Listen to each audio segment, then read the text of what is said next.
নবীজির লক্ষ লক্ষ হাদিস থেকে একটা হাদিসের আংশিক পড়েছি।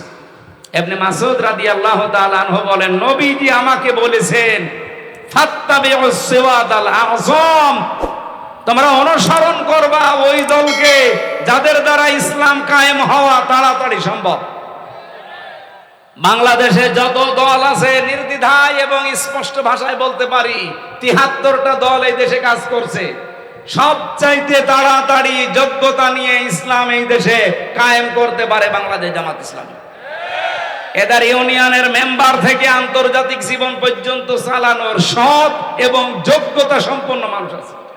কিন্তু অন্য কোন দলে আপনি দেখান, আমি সেখানে যাব, বলেন একটা দলের নাম বলেন যে সেটা মেম্বার থেকে একেবারে আন্তর্জাতিক জীবন পর্যন্ত সব জায়গা তারা চালাতে পারে। ওই দলে যদি এরকম লোক, সৎ এবং যোগ্য লোক থাকে, বলেন আমি সেখানে যাব। আপনি দেখাতেও পারবেন না, আবার নবীর এই নির্দেশও মানবেন না। আপনি কি হয়েছেন কি? আমার কথা বোঝা যায়নি? সুতরাং এই দেশে এখন তাড়াতাড়ি ইসলাম কায়েম হওয়া সম্ভব যাদের দ্বারা নবীজির নির্দেশ ফাত্তাবিউস সিওয়াদাল আযম, তাদের অনুসরণ করা লাগবে, সাহায্য করা লাগবে, পেছনে থাকা লাগবে। আমার কথা যদি নাও মানেন, নবীর কথা মানতে অসুবিধা আছে? কার কাছে যদি মনে হয় যে এটা রাজনীতি, এটা ধান্দাবাজি, এদিকে আসেন, কানের নিচে এমন জোরে দেব আপনি সব টের পেয়ে যাবেন। এবার আসেন আয়াতটায়, সূরা আরাফ। আরাফ মানে পরিচিত হওয়া। আরাফা ইয়ারিফু উরফুন, এর বাংলা অর্থ পরিচিত হওয়া। দ্বিতীয় তাফসীর কি?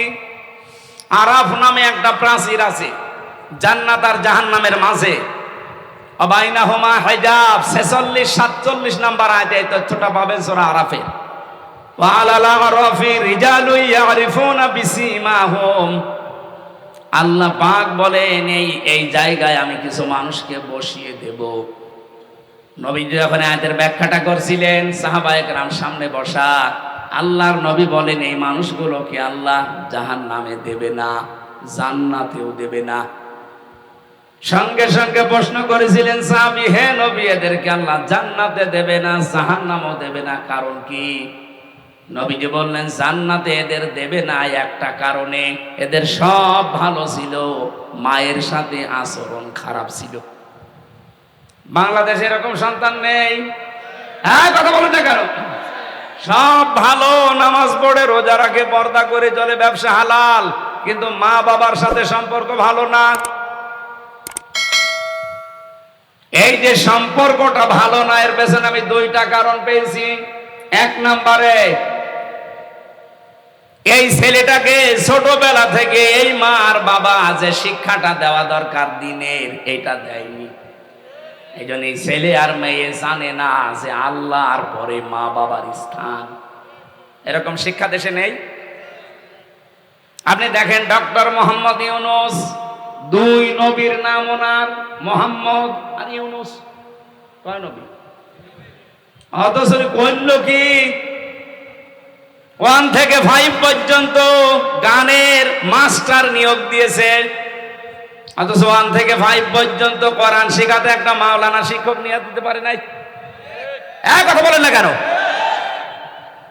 গাইবান্ধাবাসী, আমার কুষ্টিয়াবাসীর দাবি যে গানের মাস্টার যদি এই 92% মুসলমানের দেশে 1 থেকে 5 পর্যন্ত নিয়োগ দেওয়া হয়, নামে যাবে না কেন?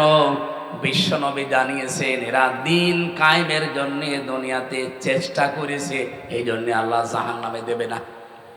তার মানে হাদিস অনুযায়ী ফাইনাল বলা যায়, যারা বাংলাদেশে আজ দিন কায়েমের জন্য চেষ্টা করছেন, আপনি আর যাই করেন জাহান্নামে আপনাকে আল্লাহ দেবে না।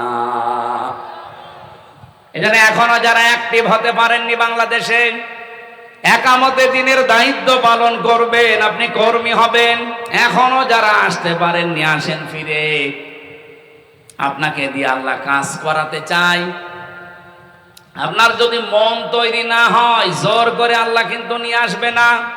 আল্লাহু ইয়াজতাবি ইলাইহি মাইয়াশা ওয়া ইয়াহদি ইলাইহি মাইয়ুনিব।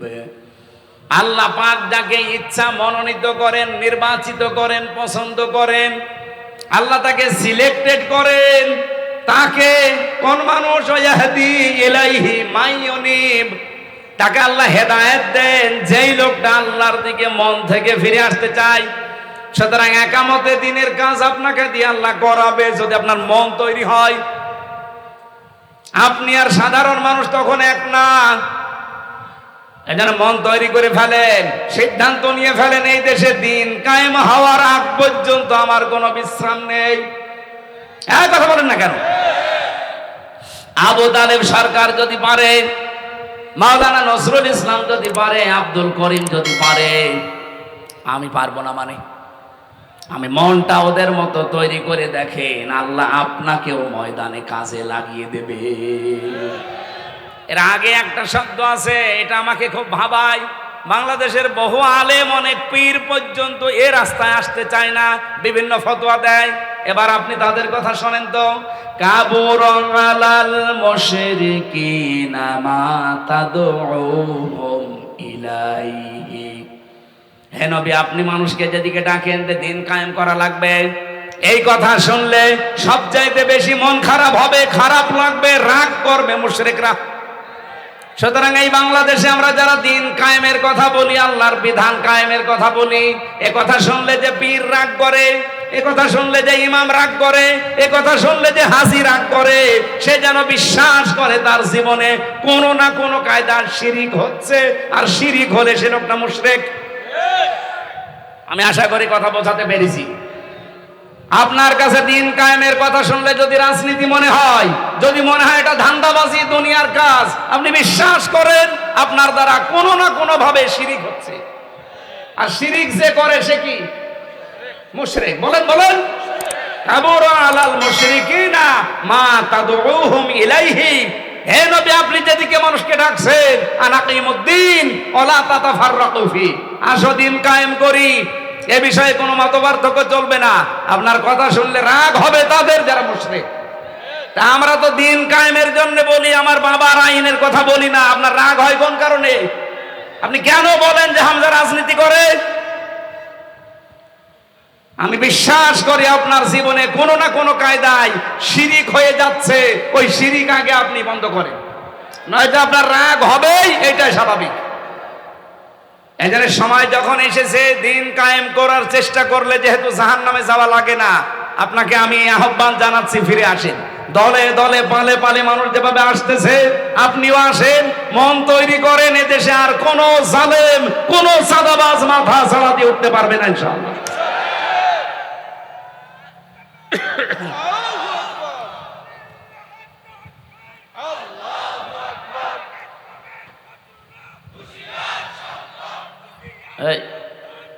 কি বললো? ইসলামের নাকি? ইসলামের? আমার ইসলামের কি? আমার ভাইরা, সূরা আরাফের যে আয়াত পড়েছি, এবার আমি আয়াত থেকে কথা বলার জন্য প্রবেশ করছি। আল্লাহ ডাক দিয়েছেন বনি আদম সন্তানদের। আমরা বনি আদমের সন্তান না? বলেন বলেন। হ্যাঁ, আপনার দল আলাদা থাকতে পারে, আপনি রাজনীতি আলাদা দল করতে পারেন, কিন্তু আপনি আদমের সন্তান কিনা বলেন? নাকি শয়তানের সন্তান? আল্লাহ পাক ডাক দিয়েছেন, ইয়া বানি আদামা ইম্মা ইয়াতিয়ান্নাকুম রাসূলুম মিনকুম। হে আল্লাহর কোরআনের আয়াত আমি যেভাবে বুঝেছি ওইভাবে আপনাদেরকে বোঝানোর চেষ্টায় আছি। ইয়াকুসুনা আলাইকুম আয়াতি, আল্লাহর আয়াতগুলো তারা বর্ণনা করবে। আমার কাছে কোরআনে কারিমের সূরা ফাতিরের 29 নাম্বার আয়াত একটু অন্যরকম লাগে, যেহেতু আয়াত তেলাওয়াত করে আপনাদেরকে ডাক দেওয়া লাগবে।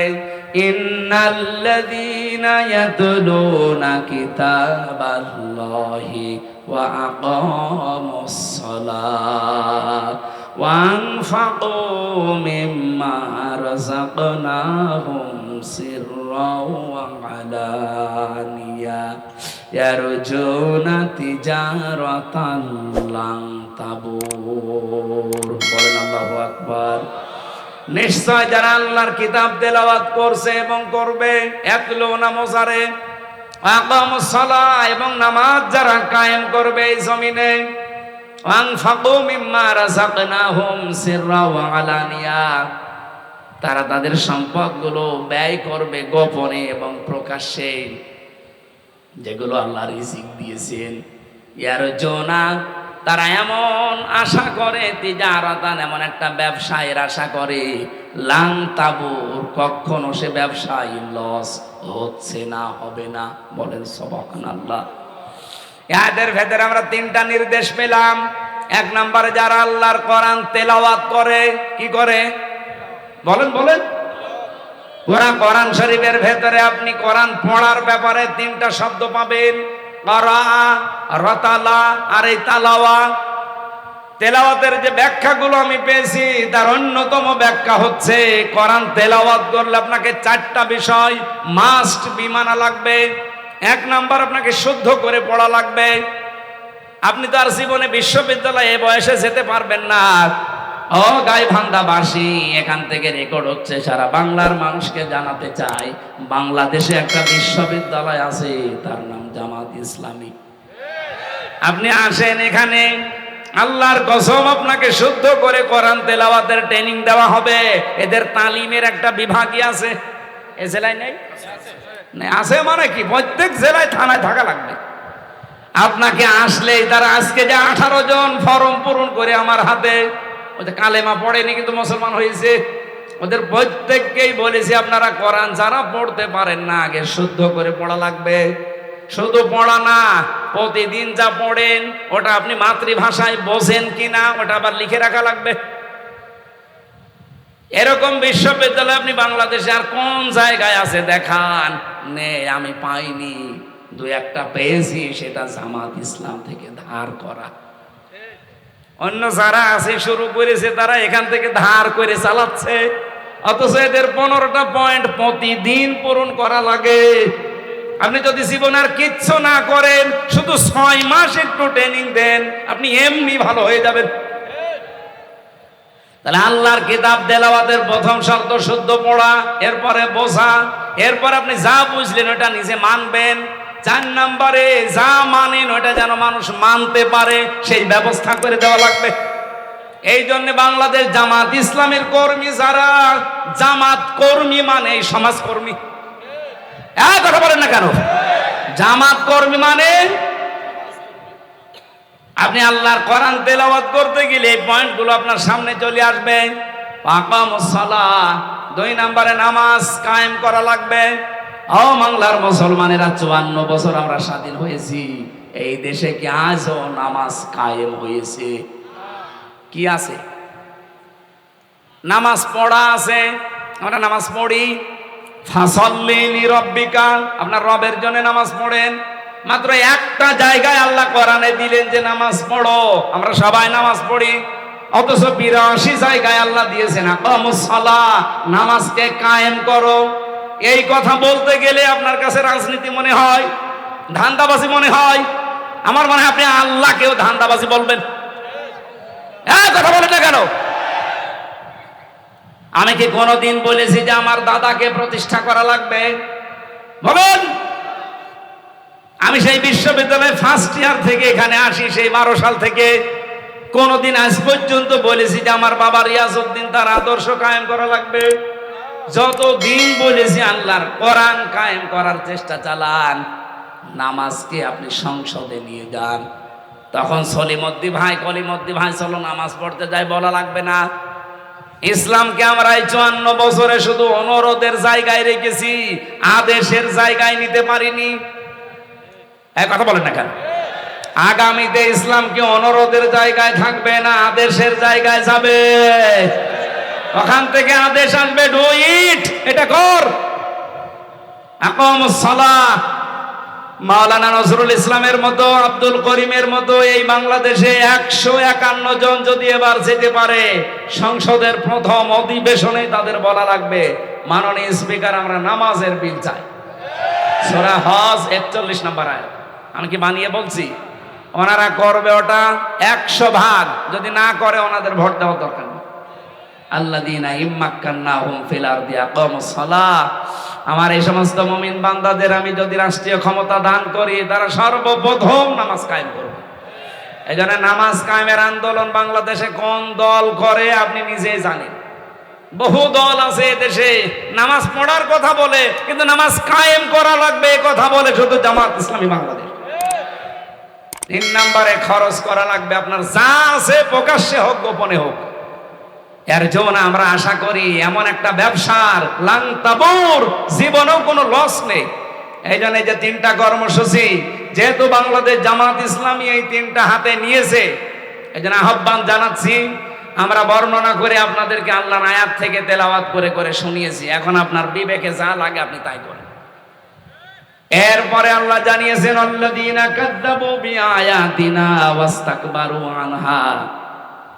আমার এই সহজ সরল আয়াতগুলো শোনার পরে যারা মিথ্যা প্রতিপন্ন করে, আস্তাকবারু আনহার অহংকার করে মুখ ফেলিয়ে চলে যায়, যে এরকম কথা বলেই থাকে, এরকম অনেকে বলে না, উলাইকা আসহাবুন নার হুম ফিহা খালিদুন। এরা চিরকাল জাহান্নামে থাকবে, এরা জাহান্নামের অধিবাসী। বলেন নাউজুবিল্লাহ। এরপরে যে কথাগুলো আমি পড়েছি এর আয়াতের পরে, ফামান আযলামু মিম্মান ইফতারা আলাল্লাহি কাযিবান আও কাযযাবা বিআয়াতি।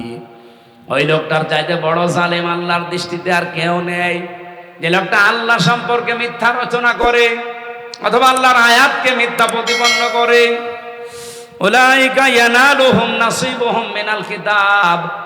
তার কপালে যেটা লেখা আছে, এখানে কিতাব মানে তাকদীর, তার তাকদীরে কপালে যেটা লেখা আছে তার কাছে সেটা পৌঁছাবে। সুতরাং ডাকসু বলেন, জাকসু বলেন, রাকসু বলেন আর চকসু বলেন, যাই বলেন, কপালে যেটা লেখা আছে ওটা পৌঁছাবে, যতই ষড়যন্ত্র হোক। কোন ষড়যন্ত্র কাজে লাগবে না ইনশাআল্লাহ। হাত্তা ইযা জাতুহুম রুসুলুনা ইয়াতাওয়াফাউনাহুম। হঠাৎ যখন তাদের কাছে মরণের ফেরেশতা চলে আসবে, ক্বালু, তারা বলবে, আইনা মা কুনতুম তাদউনা মিন দুনিল্লাহ। নিজেদের উপরে যারা জুলুম করেছো, কোথায় আজ তারা যাদের কথা মতো তোমরা ন্যায়কে অন্যায় বানিয়েছো, অন্যায়কে ন্যায় বানিয়েছো। বাংলাদেশে এটা এখন নেই। এই কথা বলেন না কেন? শিক্ষক নামে কিছু কলঙ্ক এখনো পর্যন্ত জাকসুর রেজাল্টের ঘোষণা দেয়নি, অথচ ঘোষণা রাত 8টা 9টার ভেতরে দেওয়ার কথা। এত করে একটা প্রতিষ্ঠানের সর্বোচ্চ 8,500 7,500 থেকে 8,000 ভোট, এইটা গণনা করতে যদি 24 ঘন্টা পার হয়ে আবার 24 ঘন্টা চলে আসে, যে জাতীয় নির্বাচন কি করবেন এদেশের মানুষ বুঝে ফেলেছে। এটা নিয়ে যদি ঝামেলা করেন এদেশে কোনো নির্বাচন আগামীতে আর হবে না ইনশাআল্লাহ। এখানে কোনো ষড়যন্ত্র না করে যে যা পেয়েছে সেটা তার কাছে পৌঁছিয়ে দেন। আর যারা ষড়যন্ত্র করছেন তাদের কিন্তু ফেরেশতারা এটা বলবে। আছাড় দিয়ে যখন মরণের বিছানায় পড়বেন তখন বলবে, মা তা কুনতুম তাদউনা মিন দুনিল্লাহ। আল্লাহ বাদে তাদের উপরে ভরসা করেছিলে, কেউ আমেরিকার দিকে, কেউ ভারতের দিকে, কেউ লন্ডনের দিকে, কই তারা? ক্বালু, ওরা বলবে, দল্লু আন্না, আমাদের থেকে এ লন্ডন, আমেরিকা, ইন্ডিয়া সব উদা হয়ে গেছে। আমি কি বানালাম এটা? এখন যদি বলেন লন্ডন কোথায়, এদিকে আসেন, আসেন এদিকে আসেন, আমি দরকারে তাফসীর এখন লিখবো। ক্বালু দল্লু আন্না, আমাদের থেকে তারা উধাও হয়ে গেছে। কারা? যাদের কথা মতো আমরা এই ন্যায়কে অন্যায় বানাতাম। এরপরও জানি অনেকের বিবেক খুলবে না, বিশেষ করে এই হারফিক মজুমদার, এই ডাক্তার জাহেদ, এরকম বহু মানুষ এখন আছে ঘাপটি মেরে, যারা এই 15.5 বছরে এই 5 গোলাম ছিল এই জালেমদের। শাহিদও, তারা বলবে আলা আনফুসিহিম, আমরা নিজেরাই সাক্ষী দিচ্ছি আমাদের নিজেদের উপরে, আন্নাহুম কানু কাফিরিন, আমরা কাফের ছিলাম। আল্লাহ রাব্বুল আলামিন এরপরে কিছু আদর্শের কথা জানিয়েছেন, যে যারা জাহান্নামে প্রবেশ করবে, ওরা জাহান্নামে প্রবেশ করেই দেখতে পাবে ওদের পূর্বে যারা ওই জিন আর মানুষের ভেতরে যারা পথ ভ্রষ্ট করেছিল, ওরা আগুনের ভেতরে। ওরা বলবে, কুল্লামা দাখালাত উম্মাতুল লাআনাত উখতাহা হাত্তা ইযা দারাকু ফিহা জামিআ ক্বালাত উখরাহুম লিউলাহুম রাব্বানা হাউলাই আদাল্লুন ফাআতিহিম আযাবান দি'ফাম মিনান নার ক্বালা লিকুল্লিন দি'ফুন ওয়ালাকিন লা তা'লামুন। জাহান্নামে প্রবেশ করে যখন দেখতে পাবে তাদের পূর্বপুরুষ এতদিন যাদেরকে মেনে চলতো, মানুষের তৈরি করা আইন কায়েমের জন্য যারা চেষ্টা করতো, ওরা সব জাহান্নামের আগুনে এরা প্রবেশ করে ওদেরকে লানত দিতে থাকবে যে তোদের কারণে আজকে আমরা জাহান্নামে। ওরা বলবে আমাদেরকে বদদুয়া দিয়ে কোনো লাভ নেই। যেই বলবে আল্লাহ এদের কারণে জাহান্নামে এসেছি, এদেরকে ডবল শাস্তি দাও, আল্লাহ ধমক দিয়ে বলবেন সাবধান, দুইজনে আজকে ডবল শাস্তি। আমার মনে হয় এগুলো সব বানানো কথা, 100% সত্য কথা, অথেন্টিক কথা, কোরআনের কথা। আপনি বাড়িতে যে সূরা আরাফের 35, 36, 37, 38 নাম্বার আয়াত মিলিয়ে দেখেন, আপনার সাথেও মিলে যাবে। এই জন্য কার আদর্শ অনুসরণ করে চলছেন, শেষে আবার তার সাথে জাহান্নামে যাওয়া লাগে কিনা আমার তো ভয় হয়। এরকম বহু মানুষ ইয়াকদুমু কওমাহু ইয়াউমাল কিয়ামাতি ফাআওরাদাহুমুন নার ওয়া বিসাল বিরদুল মাওরুদ, সূরা হুদ 112 নম্বর আয়াত, না 99 নম্বর আয়াত। আল্লাহ বলেন যেই নেতা, যেই দলের নেতা জাহান্নামে যাবে, ওই দলের কর্মীরা নেতার সাথে জাহান্নামে যাবে। যদিও এটা ফেরাউনের জন্য নাযিল হয়েছে, এটা কিয়ামত পর্যন্ত থাকবে। এই জন্য এটা এমন কোন মানুষের আদর্শ অনুসরণ করা যাবে না, এমন কোন নেতার পেছনে থাকা যাবে না যে লোকটা জাহান্নামে যাচ্ছে তার সাথে আপনিও যাবেন। আল্লাহ আমাদের হেফাজত করুন, বলেন আমিন। সম্মানিত মা বোন যারা এসেছেন, আপনাদের মেয়েদের বালেগা হয়ে গেলেই তাদের নামাজের তাকিদ দেবেন এবং আদেশ করবেন। মেয়েরা বালেগ হয় যখন তাদের শরীর খারাপ আরম্ভ হয়। সে 12 বছরে হতে পারে, 13 বছরে, 14 বছরে, 15 বছরে যখন হয় তখন থেকেই তাকে নামাজের ইঙ্গিত দেবেন, আদেশ দেবেন এবং যেভাবেই হোক নামাজ আদায় করাবেন। খেলায় খেলায় যদি নষ্ট করেন, ও যদি জাহান্নামে যায়, না জাআলহুমা তাহতা আকদামিনা, আপনাকে ডাক দিয়ে মুখে জোড়া লাথি দিয়ে জাহান্নামে নিয়ে যাবে। যারা এই কথা বলতে পারে যে জামাত ইসলামী বাংলাদেশ এরা ইসলাম নিয়ে রাজনীতি করে, এই একটাই দোষ, এই কারণে আমি তাদের পছন্দ করি না, তার মানে আপনি সরাসরি ইসলামী রাজনীতিকে পছন্দ করেন না। এই কথা বলেন না কেন?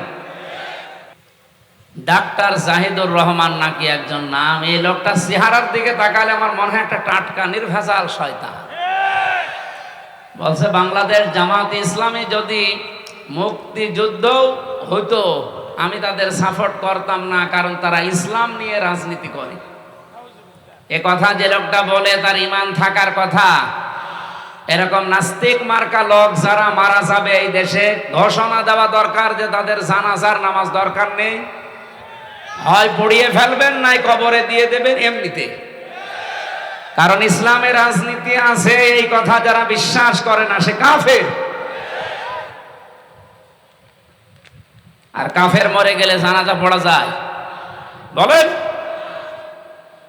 নবীজির চাচা মুশরিক কাফের ছিল, নবীজি জানাজা পড়ানো তো দূরের কথা, শুধু দোয়া করতে চেয়েছিলেন, আল্লাহ হাতের উপরে বলেছেন না, মা কানা লিন নাবিয়্যি ওয়াল্লাযীনা আমানু আইয়াস্তাগফিরু লিল মুশরিকিন, সূরা তাওবা এসেছে 113 নম্বর আয়াত। হে নবী, এটা আপনার চাচা আমি জানি, কিন্তু লোকটা তো মুশরিক। কোন নবীর জন্য, কোন ইমানদারের জন্য জায়েজ নেই, উচিত না, শোভনীয় না যে কোনো মুশরিকের জন্য আমি আল্লাহর কাছে ক্ষমা চাবি। সুতরাং বাংলাদেশে আমার মনে হয় এখন অনেকে এরকম যারা করবে, এই উদাহরণ তৈরি করা দরকার, তাহলে বাকি শয়তানগুলো এমনি ভালো হয়ে যাবে। এদের জানাজা যারা পড়বে আমার মনে হয় তারাও ওই রকমই। এর চাইতে গ্যারান্টি দেওয়ার মতো আমার মনে হয় বাংলাদেশে আর মানুষ দিয়ে হবে না। এর চাইতে ভালো মানুষ যদি পেতে চান তাহলে ফেরেশতা জিবরাইল নিয়ে আসেন। তাছাড়া আপনি এর চাইতে ভালো মানুষ পাবেন কোথায়? আজকের মাহফিলের প্রধান অতিথি যিনি, আপনারা নাম দেখতে পাচ্ছেন, বিশিষ্ট ইসলামী চিন্তাবিদ, শিক্ষাবিদ, সারা জীবন তিনি জ্ঞানের আলো ছড়িয়েছেন, অধ্যক্ষ মাওলানা নজরুল ইসলাম দামাত বারকাতুহুমুল আলিয়া, বলেন আমিন। ঘোষক যিনি ঘোষণা দিচ্ছিলেন বাংলাদেশ জামাত ইসলামী থেকে এমপি পদপ্রার্থী, না ঘোষণা ঠিক হয়নি, উনি পদপ্রার্থী নয়, উনি নমিনি। নমিনি এবং এমপি পদপ্রার্থী এ শব্দের ভেতরে অনেক পার্থক্য আছে। বাংলাদেশ জামাত ইসলামী থেকে যারাই ভোটে দাঁড়ায় তারা কেউ নিজের ইচ্ছায় দাঁড়ায় না, দল তারে দাঁড় করিয়ে দেয়। এখানে আমরা তিনজন নমিনি আছি। আল্লাহর কসমে কোরআন শরীফ আমার সামনে, যেদিন আমার নাম ঘোষণা দিয়েছে নমিনি, ওই দিনও আমি জানতাম না। ওনাদেরকেও জিজ্ঞাসা করেন ওনারা জানতো কিনা, ওনারাও জানে না। বাংলাদেশে একমাত্র একটাই দল আছে, সে নমিনি হবে কিনা সে নিজেও জানে না। অথচ এই নমিনি হওয়ার জন্য, পদ পাওয়ার জন্য অন্য দলের দিকে তাকান, মারামারি করে মরে যায়। এর চাইতে আপনি আর কি চান? এ দলের ভেতরে কোনো ডাইলখোর নেই, কোনো বাবাখোর নেই, কোনো মদখোর নেই, কোনো নারীখোর নেই, এমনকি বিড়িখোরও নেই। আপনি বলেন বিড়িখোর আছে? আর অন্য যে দলের গলাবাজি করেন, বিড়ি না, ও যে কি খায় ও নিজেও জানে না। কোন দিক থেকে তারা পারে না, শুধু মিথ্যার উপরে ভর করে। কোনো আদর্শ আছে তাদের? এদেশে যারা জামাত ইসলামের বিরুদ্ধে বলে, শিবিরের বিরুদ্ধে বলে, একটারও কোনো আদর্শ নেই। ওদের পেছনে হাত দিয়ে দেখবেন চরিত্র বলতেই কিছু নেই। আমার মনে হয় রক্ত পরীক্ষা করলে কি যে বের হবে আল্লাহ ভালো জানে। এর চাইতে আর শক্ত কথা বলতে পারলাম না। সুতরাং বাংলাদেশে শুধু নজরুল ইসলাম না, 300 মানুষের নাম বাংলাদেশ জামাত ইসলামী থেকে ঘোষণা এসেছে। আমরা কেউ এমপি পদপ্রার্থী না, আমরা সব নমিনি। আমার কথা মনে হয় বোঝা গেছে। আমিরে জামাত ডাক্তার শফিকুর রহমান হাফিজাহুল্লাহ ঘোষণা দিয়েছেন যে এই দল থেকে কেউ এমপি হলে, মন্ত্রী হলে 5 বছরে তার একটা টাকা বাড়বে না, যা আছে আরো কমে যাবে। আপনি অন্য কোন দলের লোককে ঘোষণা দিতে বলেন তো। আমার মনে হয় বাংলাদেশে যে দল আছে, কোন দল থেকে এমপি দাঁড়াবে না। ঝামেলা করে করবো কি? আমার আসনে যিনি দাঁড়াবে, আমি নাম নিলাম না, উনি অলরেডি ঘোষণা দিয়েছে যে এই আসন ঠিক রাখার জন্য আমি 100 কোটি টাকা খরচ করব। কি লাভ আপনার? আপনি 100 কোটি টাকা খরচ করবেন একটা আসনের জন্য, আপনার কি লাভ বলেন? অবশ্যই আপনি 500 কোটি টাকা এখান থেকে তুলবেন। আর আমাদের 1 টাকা খরচও নেই, তোলার কোনো ধান্দাও নেই। এই জন্য উনি শুধুমাত্র অধ্যক্ষ ছিলেন না, উনি সাবেক উপজেলা চেয়ারম্যান ছিলেন। ওনার ভেতরে কোনো দুর্নীতি 5 বছরে পেয়েছেন আপনারা। সুতরাং আমরা আর কিছু বলতে চাই না, এখন আপনাদের বিবেকের উপরে ছেড়ে দিয়েছি, যা করবেন করেন। এখানে উপস্থিত হয়ে ধন্য করেছেন বাংলাদেশ জামাত ইসলামী এ গাইবান্ধা জেলা শাখার সম্মানিত জেলা আমির মুহতারাম আব্দুল করিম, আতালাল্লাহু উমরাহু ওয়া বারাকাল্লাহু ফি হায়াতি, আমিন। সহ সভাপতি খন্দকার মমিনুর রহমান, এখানে ইঞ্জিনিয়ার, গণপূর্ত বিভাগ, রংপুর এসেছেন উনি। দামাত বারকাতুহুমুল আলিয়া। আলোচনা রেখেছেন গাইবান্ধার সন্তান হাফেজ মাওলানা রবিউল ইসলাম। বিশেষ অতিথি, আমন্ত্রিত অতিথিবৃন্দ, যত মানুষের নাম দিয়েছেন, আপনি এত মানুষের নাম পেলেন কোথায়? ওরে বাবা, এটা একটা করে নাম বলে দোয়া করতে গেলে আমার গলা ভেঙে যাবে। একবারে দোয়া করে দিলাম। আজকে এই মাহফিলটা যার মাধ্যমে এসেছে, উনি এখান থেকে সেই কুষ্টিয়া। আমারই আজকে প্রায় 5 ঘন্টা সময় লেগেছে এই গাড়িতে, তাহলে ওনার তো 6-7 ঘন্টা লাগতো যাওয়া আসায়। কমপক্ষে 14 ঘন্টা রাস্তায় কাটিয়েছে। এই যে পাশে এই মানুষটা আবু তালেব মন্ডল না, সরকার। আপনি কি এখনই সরকারি চলে এসেছেন? আল্লাহর গোলামকে আল্লাহ তার এই দিনের জন্য যে কষ্ট স্বীকার করেছিলেন, যেন উত্তম জাযা দান করেন। আমার আগে কথা বলছিলেন মাওলানা হুসাইন আহমেদ মাহফুজ, চুয়াডাঙ্গা থেকে এসেছে, উনি সময় পাননি। মঞ্চে বসা ওলামা ইকরাম, সামনে বসা মুসলমান ভাইরা, পর্দার আড়ালের সম্মানিতা মা এবং বোনেরা, এখনো মনে হয় শীত সেরকম পড়েনি। এই জন্যে এই অনুষ্ঠানগুলো এখনো বাংলাদেশের বিভিন্ন জেলাতে শুরু হয়নি, আস্তে আস্তে আরম্ভ হচ্ছে। আমরা যেহেতু সাংগঠনিকভাবে চলাফেরা করি, এই জন্যে সংগঠনের বাইরে যেতে পারি না। আমাদের সর্বোচ্চ জায়গা থেকে নির্দেশ দেওয়া যে নিজের এলাকাতে থাকবেন, এবার বাইরে যাওয়া এখন দরকার নেই। এই জন্যে খুব কম আসা হচ্ছে। হয়তো 2-3 মাস পরে একবার আসলে আপনারা একটু সাড়া দেবেন তো ইনশাল্লাহ। আরো যারা আলেম ওলামা আসবে এলাকায় কোরআনের দাওয়াত নিয়ে, এই যে 3 তারিখে সামনে মাসে অক্টোবরে সিলেট থেকে আসবেন ডক্টর মোহাম্মদ মাওলানা ফয়জুল হক হাফিজাহুল্লাহ, অনেক জ্ঞানী মানুষ। আপনারা দল বেঁধে আসবেন, আরো মানুষকে নিয়ে আসবেন তার অনুষ্ঠানে। সবাইকে নিয়ে দরবারে ইলাহিতে শুকরিয়া আদায় করছি আল্লাহ যে আমাদের সুস্থ রেখেছেন। জোরে বলেন আলহামদুলিল্লাহ। দরুদ আর সালাম পড়ছি আমাদের নবীর উপরে, কারণ এটা রবিউল আউয়াল মাসের আজকে 18 তারিখ না, ভাদ্র মাসের কয় তারিখ? 28 তারিখ। ইংরেজি সেপ্টেম্বরের আজকে 12 তারিখ। দেখতে দেখতে কিন্তু রবিউল আউয়াল চলে যাচ্ছে। 18 তারিখ যেহেতু হয়ে গেছে, আর মাত্র 12টা দিন আমাদের সামনে আছে।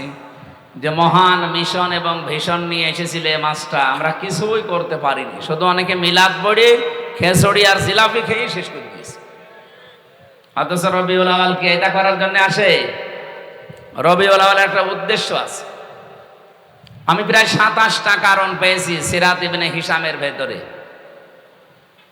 ঐতিহাসিক যারা তারা লিখেছে রবিউল আউয়াল এই মাস যেহেতু নবীজির জন্মের মাস এবং তার ইন্তেকালের মাস, এই মাসেই তিনি দুনিয়ায় এসেছিলেন, এই মাসেই বিদায় নিয়েছেন। আমাদেরকে যেটা দিতে আসে এই মাস, তার অন্যতম শিক্ষা হচ্ছে হক। কি বললাম? হক। আর রাহিকুল মাখতুমের ভেতরে পড়ছিলাম, মিলাদ যারা পড়েন, মিলাদ যারা দেন, তারা অনেকে হয়তো জানেন না, যেহেতু এই রংপুর বিভাগে এগুলোর প্রচলন কম আছে। এগুলো সব চাইতে বেশি চলে সিলেট আর চট্টগ্রামে। ও গাইবান্ধাবাসী, কোরআনের আয়াত পড়ে ঠিক, কিন্তু নিজেদের স্বার্থ সিদ্ধির জন্যে, নিজেদের দলীয় চিন্তা ভাবনাকে এস্টাবলিশ করার জন্য অনেক মানুষ কোরআনের ভেতরে নিজের মন মতো রায় ঢুকিয়ে দেয়। কত সুন্নি নাম নিয়ে, কত গরম সুন্নি, ঠান্ডা সুন্নি, মিঠা সুন্নি, কত রকমের নাম নিয়ে আজ বাংলাদেশে যে ষড়যন্ত্রগুলো চলছে, এই যে মাজার নিয়ে, কবর নিয়ে, এগুলো সব দাদা বাবুদের শেখানো এই মাজার পন্থীদের দিয়ে করা। এ বাংলাদেশের ভেতরে একটা বিশৃঙ্খল পরিবেশ তৈরি করে দিয়ে আন্তর্জাতিক মডেল যারা আছে তাদেরকে দেখাতে চাইবে যে এই দেশে জঙ্গি ভরে গেছে।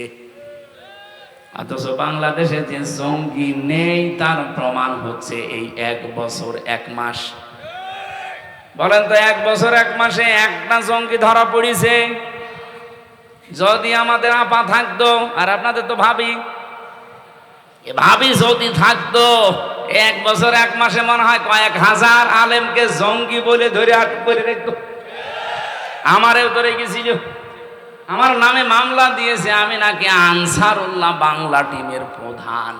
ও সাতাশে কি আমি আজ পর্যন্ত জানি না। আমারে যদি হালকা মামলা দিত যে জামাতের সমর্থক, তাও তো হইতো। বলেন তো কোন মামলা দিয়েছে? জীবনে কোনোদিন নামই শুনিনি।